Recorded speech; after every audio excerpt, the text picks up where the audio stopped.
Hello children, how are you? I hope you all are fine and safe at your home. Children, today we start the next topic, that is the limitations of Bohr's model, right? Yesterday we are talking about the what are the Bohr's model.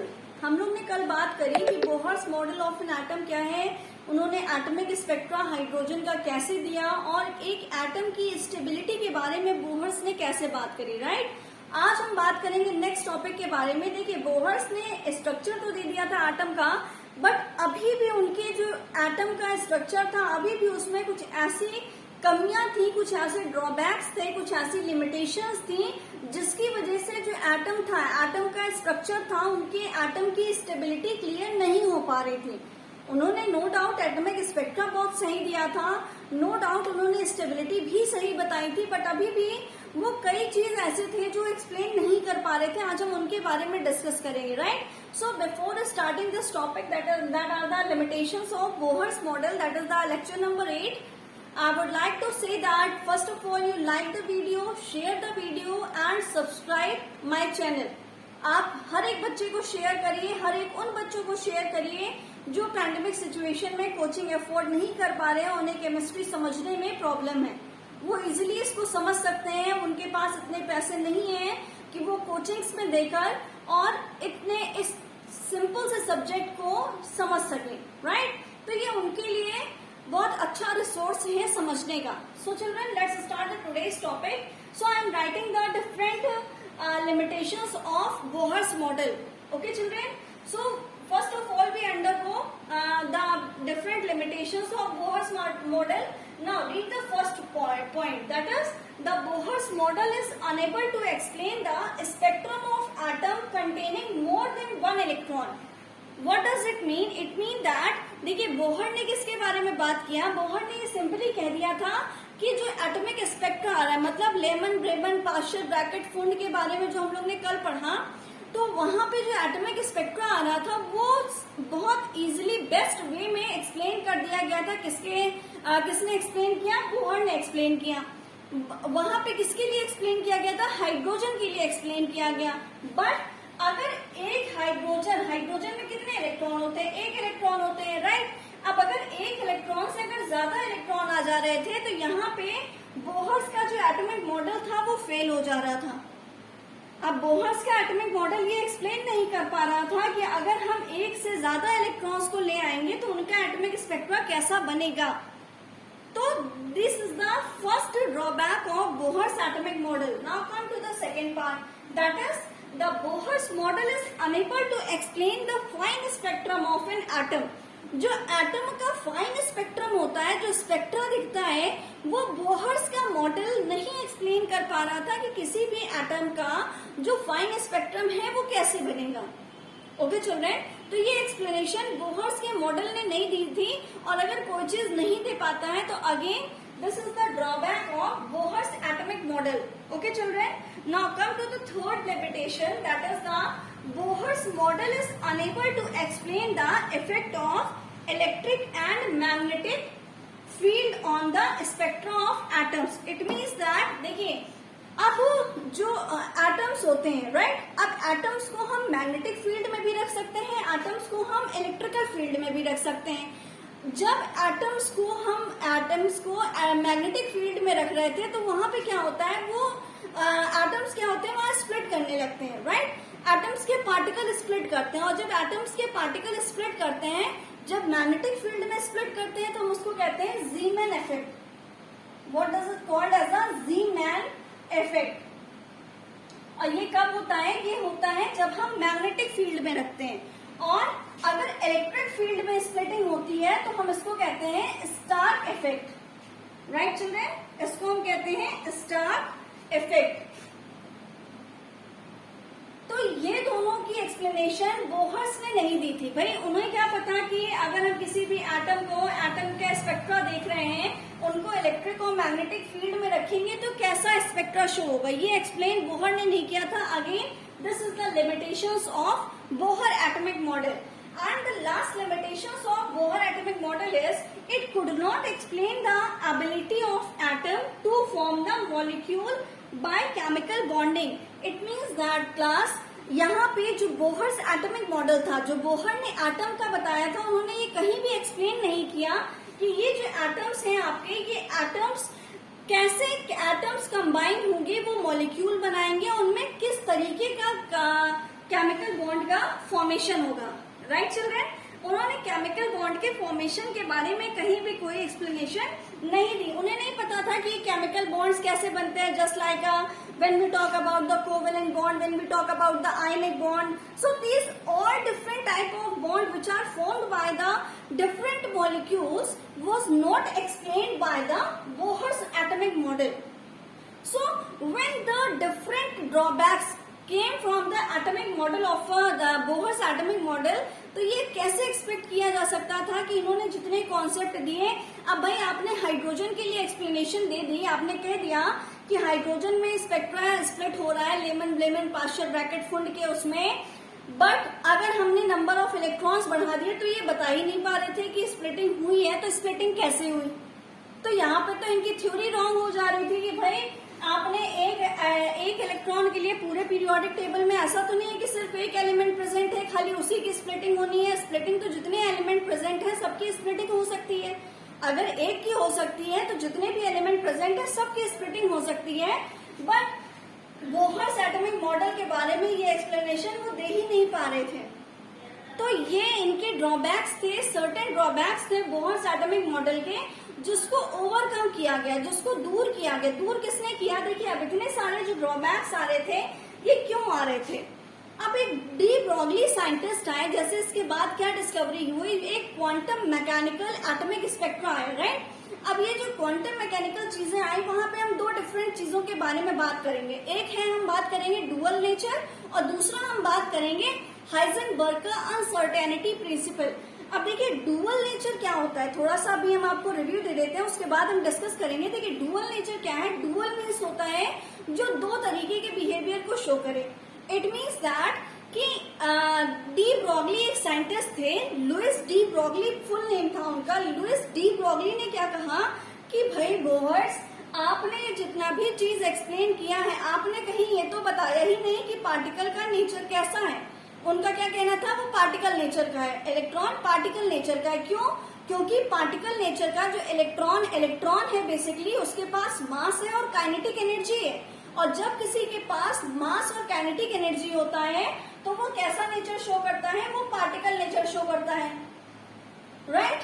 अब कोई चीज, कोई particle है, वो particle nature show कर रहा है, तो ये भी तो पॉसिबल है कि वो वेव नेचर शो करे। इसी के बारे में तो हम लोग ने, इसी के बारे में तो हम पढ़ते हैं ना, फिजिक्स में भी हमें पढ़ाया जाता है कि कोई एक पार्टिकल है, वो पार्टिकल नेचर भी शो करता है, वेव नेचर भी शो करता है। तो ये पार्टिकल नेचर, वेव नेचर, क्या ये इलेक्ट्रॉन शो कर रहे थे कि नहीं, इसके बारे में बोहर्स ने कहीं भी कोई एक्सप्लेनेशन नहीं दी थी। और ये तो इनका एक ड्रॉबैक है कि जब ये कोई एक्सप्लेनेशन नहीं दे पा रहे हैं तो ये कैसे बता सकते हैं कि यहाँ पे ये आपका ये पार्टिकल नेचर है, वेव नेचर है। तो इसलिए इनके इतने सारे ड्रॉबैक्स आए। ठीक है, सभी ने स्क्रीनशॉट ले लिया होगा। अब आइए नेक्स्ट टॉपिक पे स्विच करते हैं, that is the dual nature और the de Broglie concept. Okay children, now see, अब हम बात करने जा रहे हैं quantum mechanical model of an atom के बारे में, राइट। अब क्वांटम मैकेनिकल मॉडल में हमें दो चीज देखनी होगी। एक हमें देखना होगा डुअल बिहेवियर ऑफ मैटर। अब ये डुअल बिहेवियर ऑफ मैटर अभी हमने आपसे डिस्कस किया कि डुअल बिहेवियर ऑफ मैटर है क्या। Basically dual behaviour of matter है कि आपका कोई भी मैटर है, राइट, अगर आपका कोई भी मैटर होगा तो वो कैसे particle nature as well as wave nature को शो करता है। और सेकेंड हम किस चीज के बारे में बात करेंगे, हाइजेनबर्ग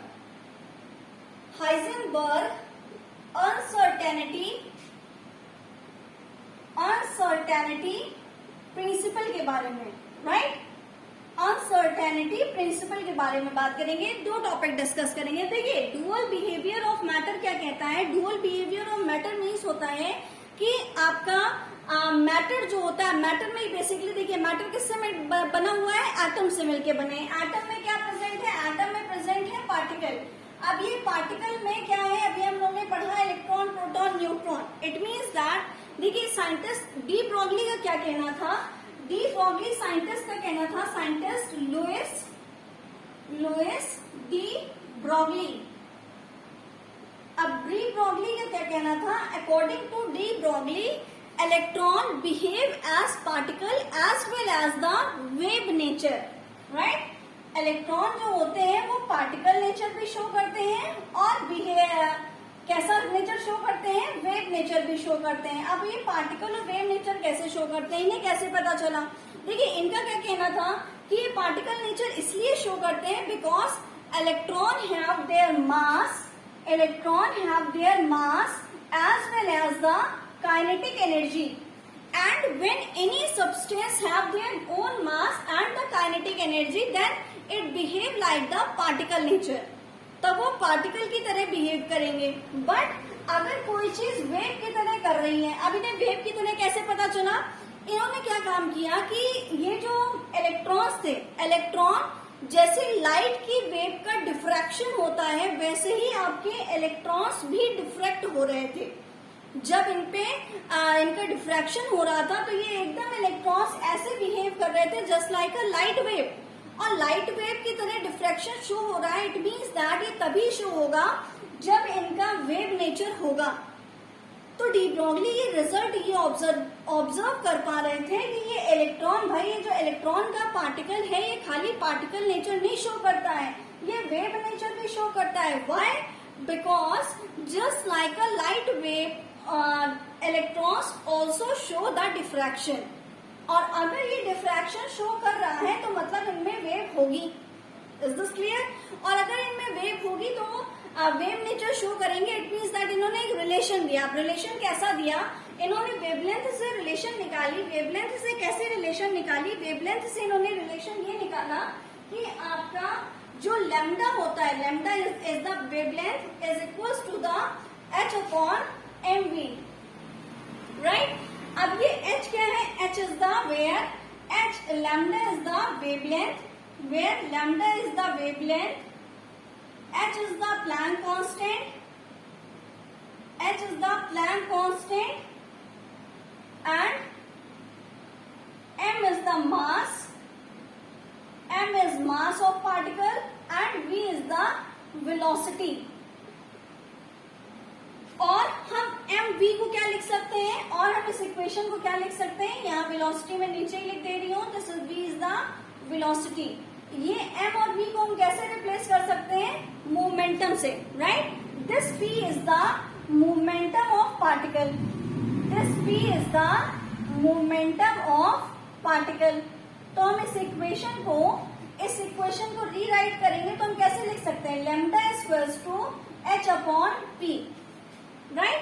तो ये इन्होंने एक वेवलेंथ के रिस्पेक्ट में इक्वेशन दिया डी ब्रॉगली ने। इन्होंने ये बताया कि भाई अगर वेवलेंथ है मतलब wavelength is inversely proportional to the mass, right.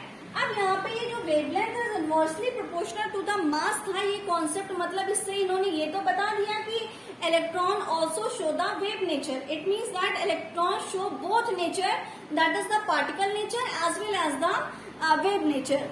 और इस इक्वेशन से क्या पता चल रहा था हमें? इस इक्वेशन से ये पता चल रहा था कि जितना ज्यादा मास होगा पार्टिकल का उतना उसकी वेवलेंथ कम होगी। अगर मास ज्यादा, देखिए इनवर्सली प्रोपोर्शनल है ना, lambda is inversely proportional to the mass. अगर ये लैम्डा इनवर्सली प्रोपोर्शनल है मास के, तो मास जितना ज्यादा होगा वेवलेंथ उतनी कम होगी, और मास जितना कम होगा वेवलेंथ उतनी ज्यादा होगी, राइट। ये समझ में सबको आ रहा है कि मास, अब देखिए इलेक्ट्रॉन का मास कम था, इलेक्ट्रॉन एक छोटा सा पार्टिकल है, इलेक्ट्रॉन का मास बहुत कम है, इलेक्ट्रॉन का मास कम है तो इनकी वेवलेंथ ज्यादा होगी। और ये एक्सपेरिमेंटली इन्होंने प्रूव किया था डी ब्रॉगली ने कि ये जो इलेक्ट्रॉन है, इलेक्ट्रॉन जो डिफ्रैक्शन शो कर रहा है, ये एक्सपेरिमेंटली प्रूव किया। और इसी को प्रूव करने में देखिए इससे इन्होंने बहुत अच्छी चीज बनाई थी, that is the electron microscope. और इलेक्ट्रॉन माइक्रोस्कोप एक ऐसा इंस्ट्रूमेंट था जो 15 मिलियन जो पार्टिकल थे उनको मैग्नीफाई कर दे रहा था। मतलब एक हम लोग ने पढ़ा है कंपाउंड माइक्रोस्कोप्स होते हैं, one is the electron microscope that are the magnifying 15 million times, 15 million times वो मैग्नीफाई कर देता है। और ये डी ब्रॉगली के ही कॉन्सेप्ट से आया था, क्योंकि इलेक्ट्रॉन का जो पार्टिकल होता है वो इलेक्ट्रॉन का जो मास है, इलेक्ट्रॉन का मास कम है, वेवलेंथ ज्यादा है, और इलेक्ट्रॉन का मास कम वेवलेंथ ज्यादा होने की वजह से डी ब्रॉगली ने इजिली ये एक्सपेरिमेंटली भी प्रूव किया था, एज वेल एज उसको थियोरेटिकली भी बताया था, एक रिलेशन दिया, that is the lambda equals to h upon mv, that is the Planck constant divided by the mass into velocity, and this mass into velocity is also represented by the momentum of the particle. That's why this mv is written as p. Is this clear to you all, children? So in this way de Broglie cleared the concept of dual behavior of matter. I hope you all understood this concept. Now take the screenshot. I am switching to the next topic, that is the Heisenberg uncertainty principle. Okay, done. Now come to the next, that is the Heisenberg uncertainty principle. अब देखिए Heisenberg uncertainty principle क्या कहता था. Heisenberg uncertainty principle ये कह रहा था, Heisenberg scientist थे, राइट. Heisenberg साइंटिस्ट ने क्या बताया कि जो आप ये कह रहे हो कि इलेक्ट्रॉन पार्टिकल नेचर और वेव नेचर दोनों शो करता है, right. Particle and wave nature दोनों शो करता है, particle nature as well as the wave nature. अब ये जो पार्टिकल नेचर वेव नेचर दोनों शो करता है, तो आप ये भी कहोगे कि इलेक्ट्रॉन को हम एक इलेक्ट्रॉन का अगर हमें पोजीशन निकालना हो, मतलब पार्टिकल मतलब पोजीशन निकालना हो और मोमेंटम निकालना हो, तो हम एक साथ निकाल सकते हैं किसी भी इलेक्ट्रॉन्स की, राइट. हाइजेनबर्ग ने कहा कि ये पॉसिबल नहीं है कि पोजीशन को और मूवमेंटम को, पोजीशन एंड द मूवमेंटम, किसी भी पार्टिकल के पोजीशन को और मोमेंटम को साइमल्टेनियसली कैलकुलेट नहीं किया जा सकता, साइमल्टेनियसली कैलकुलेट नहीं किया जा सकता. कि अगर हमें देखिए, अगर ये न्यूक्लियस है, सेंटर में न्यूक्लियस है, राइट, इनके चारों तरफ इलेक्ट्रॉन रिवॉल्व कर रहे हैं, ऐसा बोहर्स ने भी कहा और इसी को प्रूव कर दिया था डी ब्रॉगली ने. बस उनका थोड़ा कॉन्सेप्ट अलग था कि उन्होंने कहा इलेक्ट्रॉन वेव और पार्टिकल नेचर दोनों शो करते हैं. हाइजेनबर्ग का क्या कहना था कि अगर आप सपोज करिए कि आपने इस इलेक्ट्रॉन की बात करी और इस इलेक्ट्रॉन के लिए आपने क्या कहा कि हमें इसकी पोजीशन और momentum, momentum means it is represented by p and p is equals to mass into v, velocity, right. अगर हमें मास और वेलोसिटी मतलब मोमेंटम कैलकुलेट करना है और पोजीशन कैलकुलेट करनी है साइमल्टेनियसली एक साथ, तो कभी भी ये पॉसिबल नहीं है. It is not possible to calculate the position and the momentum simultaneously. कभी भी हम पोजीशन को मोमेंटम को साथ में कैलकुलेट नहीं कर सकते. क्यों? क्योंकि अगर आप मोमेंटम कैलकुलेट कर रहे हैं, उसकी मास और वेलोसिटी के बारे में चेक कर रहे हैं, तो वो इलेक्ट्रॉन हो सकता है यहाँ हो और वो यहाँ पहुंच जाए, तो उसकी पोजीशन चेंज हो गई. अगर आप पोजीशन चेक कर रहे होंगे तो हो सकता है उस टाइम मास और उसकी वेलोसिटी चेंज हो जाए. तो it is not possible to calculate और to measure the position and the momentum simultaneously. So this is the concept of Heisenberg uncertainty principle, right? अब इन्होंने एक equation the, that is the delta x into delta p is greater than or equal to h upon 4 pi. अब इससे ये क्या कहना चाह रहे थे? What is the delta x? Delta x is uncertainty. Uncertainty means जो निश्चित ना हो, जो कोई फिक्स ना हो.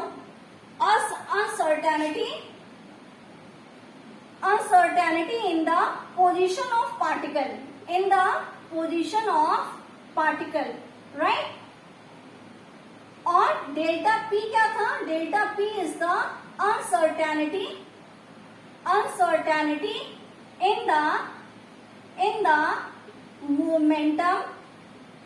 the momentum of particle.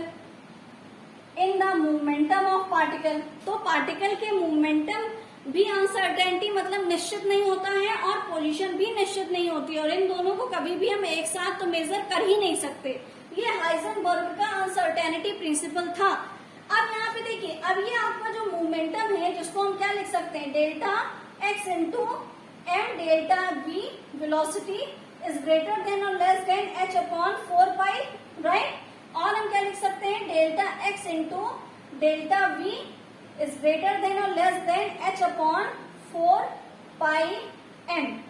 लिख सकते हैं, ये हमने बस सिंपली यहाँ क्या किया है कि मोमेंटम को रिप्लेस कर दिया है p is equals to mass into velocity से।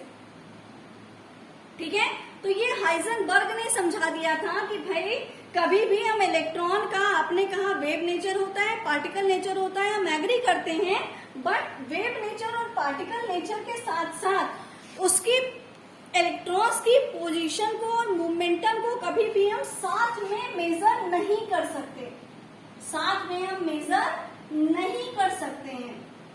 ठीक है, and this is the principle which was given by the scientist Heisenberg, and that's why the principle is called as Heisenberg uncertainty principle।